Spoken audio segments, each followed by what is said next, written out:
दोस्तों अक्सर ऐसा देखा गया है कि 307 के मामलों में आईपीसी 307 के जो मुकदमे होते हैं उसमें जब अपने क्लाइंट का डिफेंस पेश करते हैं कोई भी वकील साहब तो उनके सामने कई तरह के चैलेंजेस आते हैं। जैसा मैं कई बार अपनी वीडियोस के माध्यम से पहले जो वीडियोस हमने बनाई हैं 302 या 307 पर, उसमें बताया है कि 307 302 से ज्यादा खतरनाक हो जाता है, क्योंकि 307 में जो व्यक्ति है जिस पर वो अटेम्प्ट हुआ वो सामने खड़ा होता है गवाही देने के लिए, बट 302 में ऐसा नहीं होता। अभी एक जजमेंट आया रिसेंट में, जिस जजमेंट ने क्लियर कर दिया कि कब 307 माना जाएगा। मतलब कि अगर थोड़ी सी खरोच भी किसी इंसान पर आई है और अटेम्प्ट किया गया था उसके मर्डर को, तो ऐसे मामले में 307 ही लगेगा। सुप्रीम कोर्ट ने इस चीज को क्लियर कर दिया।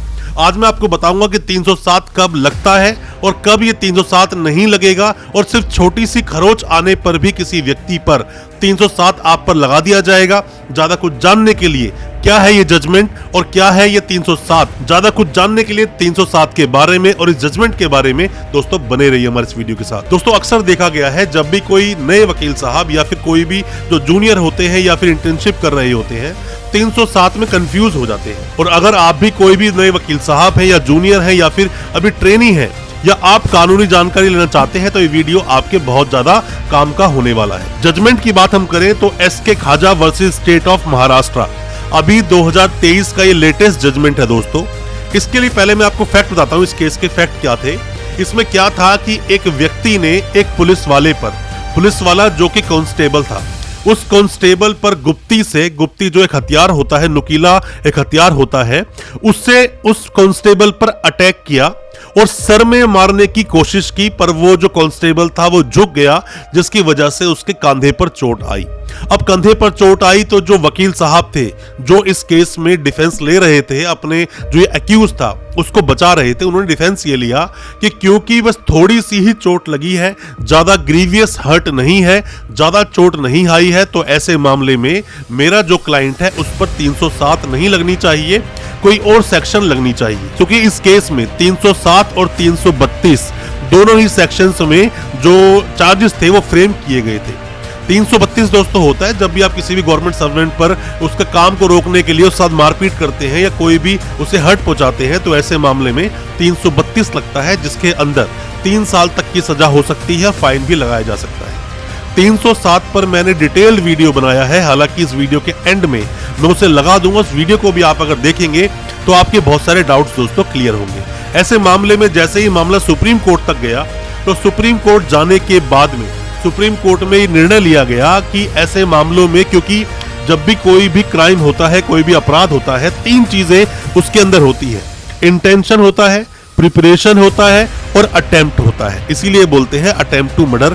307 में ये बात बताई जाती है, जैसे मैंने आपको बताया 307 में जिसको चोट लगी वो सामने खड़ा होता है गवाही देने के लिए, इसीलिए 307 से भी ज्यादा इसको सीरियस माना जाता है, क्योंकि इसमें कन्विक्शन रेट थोड़ा सा हाई हो जाता है। इस मामले में जो वकील साहब ने डिफेंस लिया था, क्योंकि सिर्फ थोड़ी सी चोट ही लगी है, तो ऐसे मामले में 307 ना लगाया जाए। दोस्तों अगर अटेम्प्ट पूरा हो जाता, सर में वो गुप्ती लग जाती, तो सामने वाला इंसान मर ही जाता, तो ऐसे में 307 ही लगेगा, और अगर मर जाए तो 302 भी लगेगा। ये तो कुछ ऐसे हुआ कि किसी इंसान ने किसी इंसान को गोली मारी मारने के लिए और उसको छू कर निकल गई, तो कहते हैं कि 307 नहीं लगेगा।